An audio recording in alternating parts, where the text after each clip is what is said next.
Modifiers. This is an important rule that is reasonably often tested in sentence correction. So, what are modifiers? How do we use them? What are the rules that govern the modifier usage? We're going to be looking at those rules and have the discussion through this chapter. So, let's start by talking about what modifiers are. Anything that gives any kind of a description is essentially a modifier, which means words such as adjectives and adverbs are modifiers as well. Because what's the job of an adjective or an adverb if not to describe the noun or the pronoun? In the case of an adjective, the verb, adjective, adverb, and pretty much everything other than a noun and a pronoun in the case of a adverb, right? So modifiers need not be single words like adjectives and adverbs. They can also be a collection of words. They can be a phrase that add information about a particular sentence, a particular word in the sentence, right? Let's look at a few examples and let's understand modifiers. Now, when you're trying to identify what's the modifier in the sentence, a modifier is basically an additional information, something that you add on top of the sentence, which means if you remove a modifier, you should still have a grammatically complete sentence, right? So it will give you some additional information, probably tell you how and why something is, but it will not influence the base construction of your sentence, right? So get a few examples. Walking as rapidly as she could, Samira cut across the dark park on her way back to the dorm. So, we are talking about Samira, and what did Samira do? She cut across the park. That's your base sentence, right? Ultimately, if I broke down the sentence into its simplest form, I will simply say, Samira cut across the park. But we are adding information. What was Samira doing when she cut across the park? She was walking as rapidly as she possibly could. So this is a description on what she was doing and how she was walking, how she cut across the park. So this is a phrase that serves as a modifier in the sentence. How was the park? The park was pretty dark. So this is again an adjective for the park. So it's again a modifier in the sentence. And she did this on her way back to the dorm. So it tells you when, right? So all of these are actually modifiers in the sentence. Remove all of them. Your base and your complete sentence would be Samira cut across the park. So that's important. When you remove something that you think is a modifier, you should still be left with a grammatically complete sentence. And what does that mean? The part that you're left with, the base sentence, should have both the subject and the verb, right? That's your base sentence. So get a few examples. The car which my father bought last year has nearly 50,000 miles on it. So your base sentence is that the car has 50,000 miles on it. Now we're not sure about the number, so we're adding a qualifier here, nearly, which is again modifier. And you're describing the car. It's the one that your father bought last year, right? So this is again a modifier in the sentence. The gorge that we camped at last weekend was breathtakingly beautiful. So your base sentence is that the gorge was beautiful.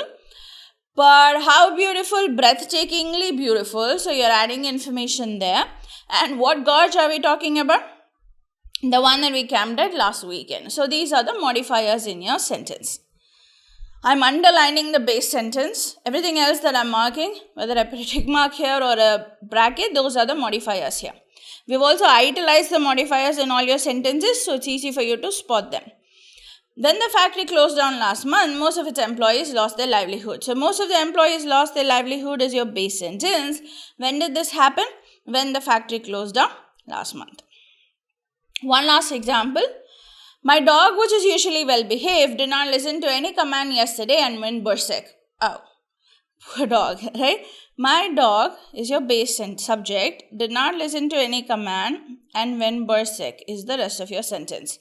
My dog did not listen to any command and went berserk is the base sentence. What do we know about the dog? It's usually well behaved. And when did it not listen to the command? Yesterday.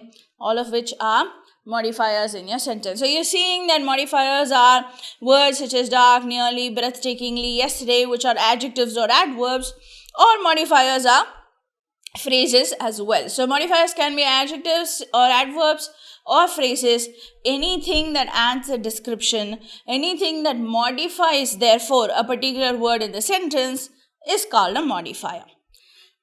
Alright.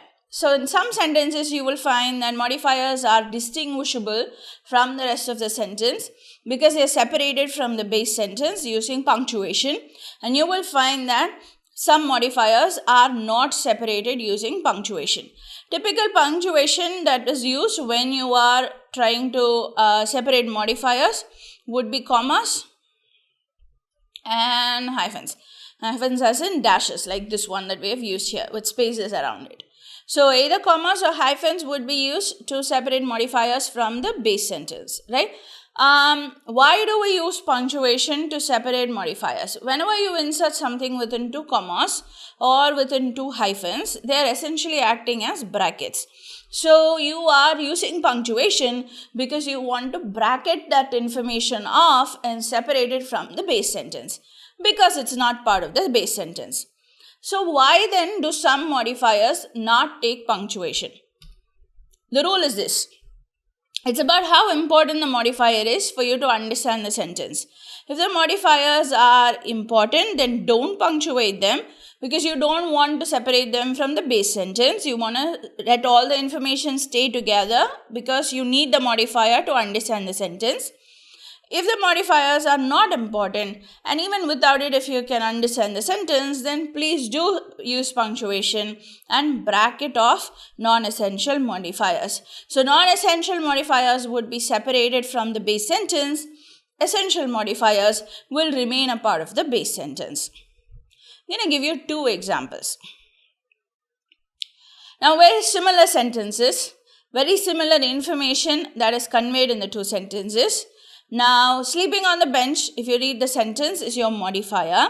The homeless man looked despondent is your base sentence. Sleeping on the bench is where was he, when was he looking despondent is the modifier, right? That modifier has not taken any punctuation here, and that modifier has taken punctuation here. So what does that mean? What are we saying when we punctuate? We are saying this is unimportant information, and that if you remove it, you will still be able to understand it. The homeless man looked despondent.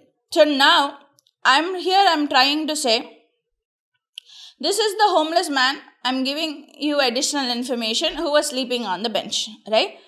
Now, probably in this context, we already know which homeless man we are talking about.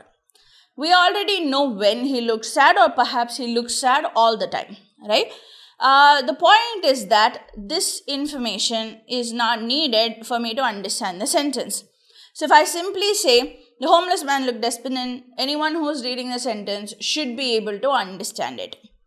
Whereas what I'm saying here is, the homeless man looked despondent sleeping on the bench means that I am saying specifically when he is sleeping on the bench, he looks sad, not all the time. Whereas here I am saying it's all the time. I'm just giving you some additional information. He happened to be sleeping on the bench. So here we are saying he looks sad while he is sleeping on the bench. Here he is saying he always looks sad. He just happens to be sleeping on the bench. How will I know what the right answer is? There will be information given in the rest of the sentence in your context for you to be able to determine whether a modifier is essential or non-essential in that particular sentence.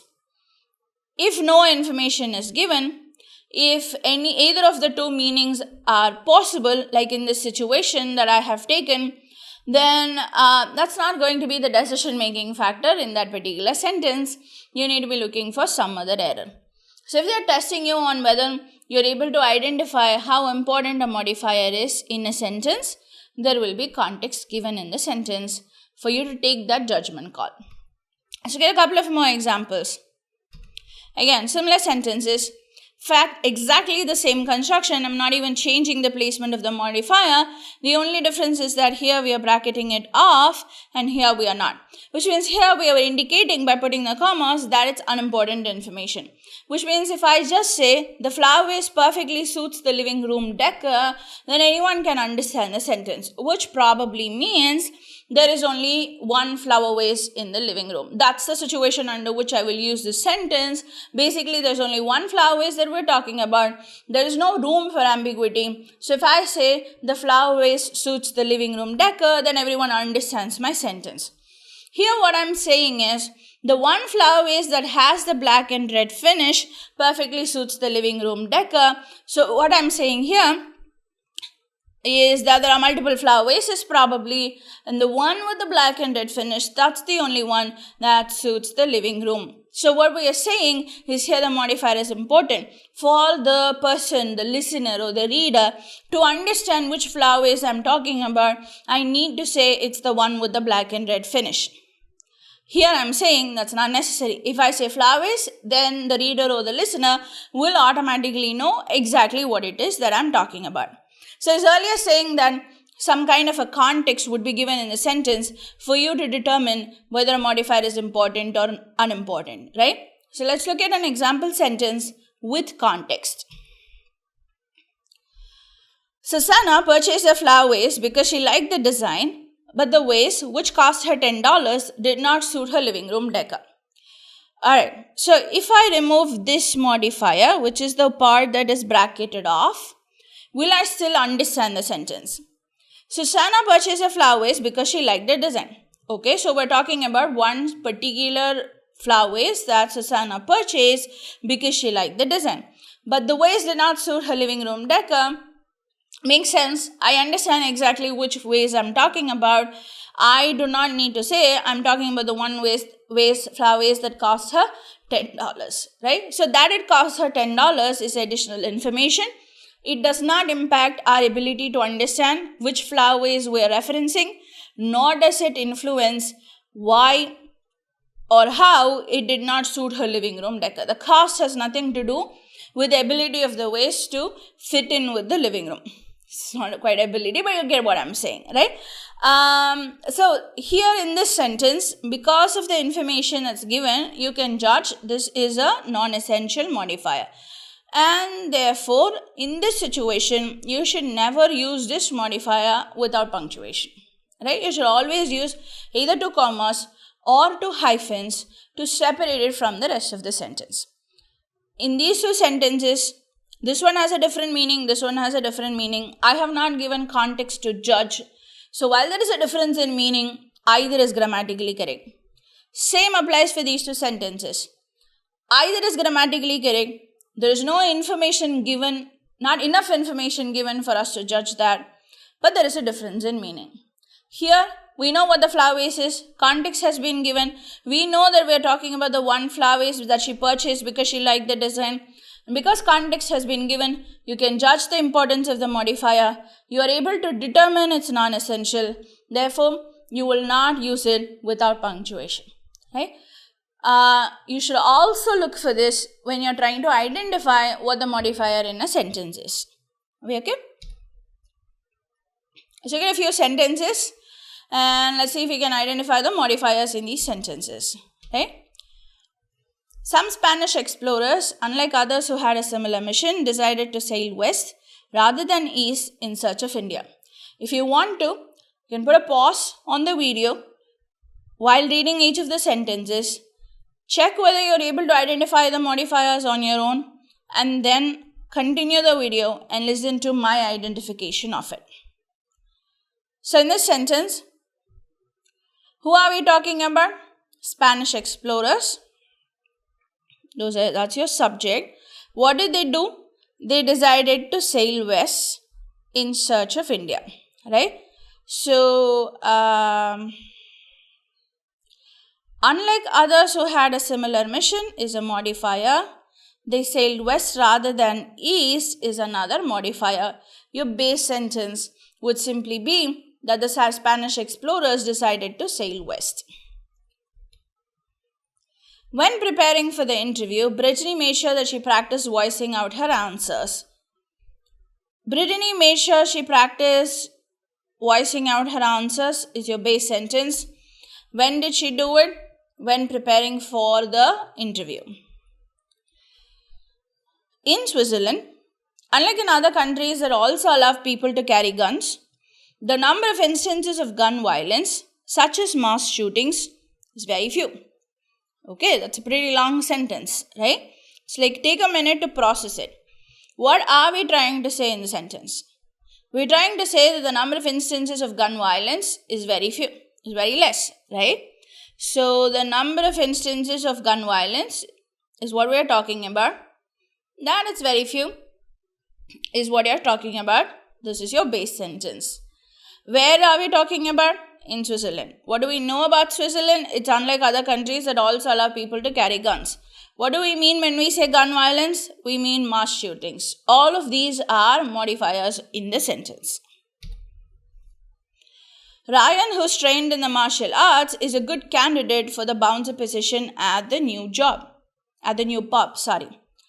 Ryan is the person we're talking about. Ryan is a candidate for what? For the bouncer position. Who is Ryan? He's trained in the martial arts. He's a good candidate. This is also an adjective in the sentence. One last example. Hope you're identifying the modifiers correctly.